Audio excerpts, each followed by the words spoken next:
I really enjoy retro gaming handhelds. I picked up my first one in the fall of 2023. It was a Miu Mini Plus, and I couldn't have picked a better device to start off the quote-unquote hobby with because I really enjoyed the thing. I enjoyed Onion OS, and altogether, it's a really complete package that can play PlayStation 1 on down really well. But this is a video about the second device I bought because, like many people who are into SBC gaming, at some point in time I felt like, you know what, a device with no thumbsticks that only plays up to PlayStation 1 isn't quite enough. I want to play something more, something like the Nintendo 64, the Dreamcast. I want to have thumbsticks for some of these PlayStation 1 games that would benefit from it. And that's where I took a look at the RG35XX H. It's been out for over a year. I've owned mine for almost a year. I picked up a few months after it came out. Got it on an AliExpress sale for something like $42. A very inexpensive handheld to buy that I felt like was going to give me access to some more systems than the Miu Mini Plus was able to play, as well as, again, being able to play that PlayStation 1 with thumbsticks. And what I have now is really not quite the same device that I had back in the spring of 2024. It's physically the same device, but the software here has evolved a lot, as has the XX line of devices. See, back then you had the RG35XX. That was the Plus model, the new and improved sort of Miu Mini clone that could play up to Dreamcast, but you didn't have any thumbsticks, so you would wonder why you'd even try that. So they came out with this double thumbstick horizontal model, the H. This is what I got, but they've expanded on this further. They've added a one with a 4-inch screen. Mine here has a 3.5-inch screen, and they've done that both in landscape and vertically, so you've got a ton of options, as well as even a cube option if you want to have a square screen. What I'm not a big fan of is the buttons. The Miu Mini Plus is less expensive than this, and I feel have much nicer buttons. I like the mushy feel, kind of classic Game Boy feel. Whereas this, I just feel like the D-pad is too tall, too stiff feeling, and over time it might get broke in more, but evidently I just still feel like it's way too tall, and the face buttons aren't much better. The clicky back shoulder buttons I'm not a huge fan of. Overall, I was really going for something that had the best price per performance, and I think that this was potentially one of the contenders, but I don't like the feel of the buttons, and the feel of the buttons was never something I was going to let prevent me from buying a device until I owned this device.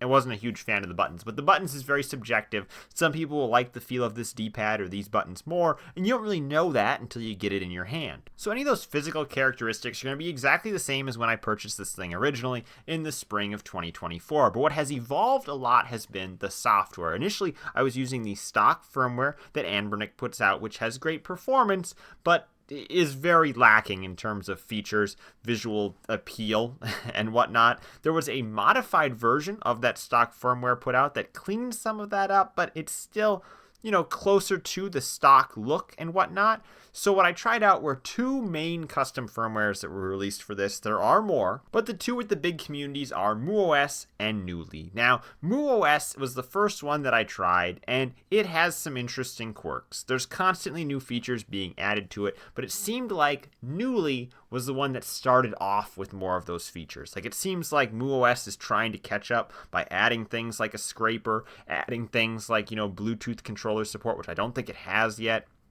Just some of those key features that I think that a lot of people would really like to see. But MuOS has kind of led the way in terms of how quick it is to boot up. I know that when Knulli originally came out on this device, it was called Batocera, and it was really slow to boot up. I didn't use it when it was in its Batocera phase, but now as Knulli, I don't think it takes that long to turn on. I can live with it. The appeal for Knulli and the reason why after using MuOS I switched to Knulli was the visual aspects of it.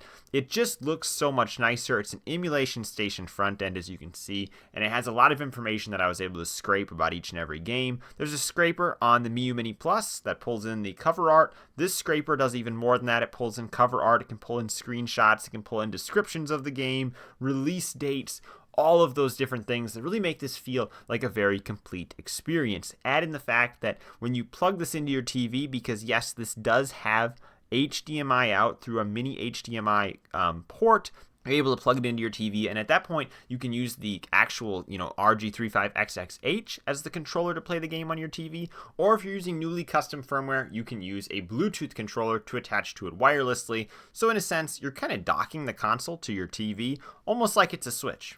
And regardless of which one of the custom firmware operating systems you go to, rest assured that they've both actually fixed an issue that you may have heard about this device, and that's the cardinal snapping. That was the sense that you could only move in the 8 different cardinal directions using the joystick on the original stock firmware, and this was the problem on custom firmwares for the majority of 2024 for this device. So what exactly can you play on this device? Well, obviously you can play anything PlayStation 1 on older, you're talking your Game Boys, your Super Nintendo, all that kind of stuff. No problem whatsoever. Where you run into trouble is the fact that this says it can play Nintendo 64, Dreamcast, and PSP, but if you're buying this device with the intention of playing games from those consoles and from that handheld, I highly recommend you check out gameplay first, because what you're going to find is your experience is going to vary. I don't want to say don't even bother playing those systems like some reviewers will tell you. There's definitely games you can play very well from those libraries, but it's not going to be 100%. I would say that it's more than many reviewers lead you to believe. There's a YouTube channel called Big Retro Studios that makes these huge compilation videos just trying out a ton of different games on a handheld. So they've tried out PSP games, I think Nintendo 64 and Dreamcast games as well on this device, as well as many other devices that they own. And I mean, they try out 50 or 100 games in a video, so they might not hit, maybe that one specific special childhood game of yours. But I mean, they might hit some of them, or they'll give you a general idea that, hey, they tested 100 games in this video, and none of them are the game I was particularly interested in, but it looks like 90 of them run really well. Maybe PSP runs better than I was led to believe on this device. Now, there's like 3 other high-end things that this device can do that I think oftentimes gets lost in the weeds here. One is the fact that it can play games from the Naomi, which is the arcade equivalent of the Dreamcast, and had some pretty cool titles, including I believe the original Super Monkey Ball was out on this. The games from the Naomi run honestly pretty well. There's a World Series baseball game on here that I think is a gem. It can also play Portmaster games. Now, that's going to work on MuOS. It's going to work on Knulli too, but you're going to have to set up your SD card in a certain way where it's going to have to read from a Linux file system. A little bit more complicated on Knulli, but you can get Portmaster there as well. And this will let you play some amazing games like Half-Life is available on here. Doom 3 is available on here. Balatro is available on here, if I'm saying that correctly, that cool poker card game.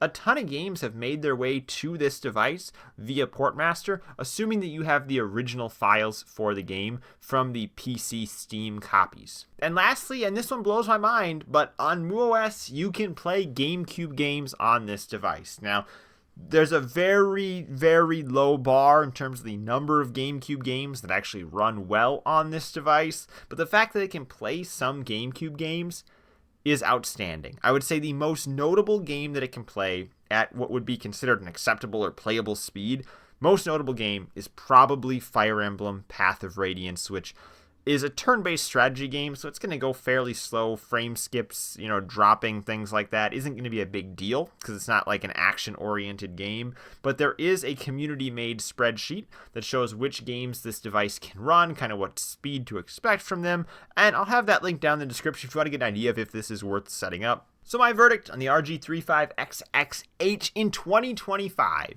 is I would buy this device if you don't currently own another emulation device and you want something that's small and portable. If you're like me and you're coming from something like the Miu Mini Plus, I kind of wish I'd went for something a little bit more expensive, maybe a little bit bigger of a screen, something that differentiated this a little bit more from the Miu Mini Plus, because it just feels like it's too similar to that. But overall, if you're new to the hobby, you're trying to pick out your first device, I absolutely do not think you can go wrong with any of the XX line of devices. I would just say, if you can spend another like $10, I think is all it is of a difference, go with the 4-inch screen instead of the 3.5-inch screen like I have here, unless that portability is truly a big factor to you. Thank you guys for watching. I'm Bailey, and I will see you in the next video.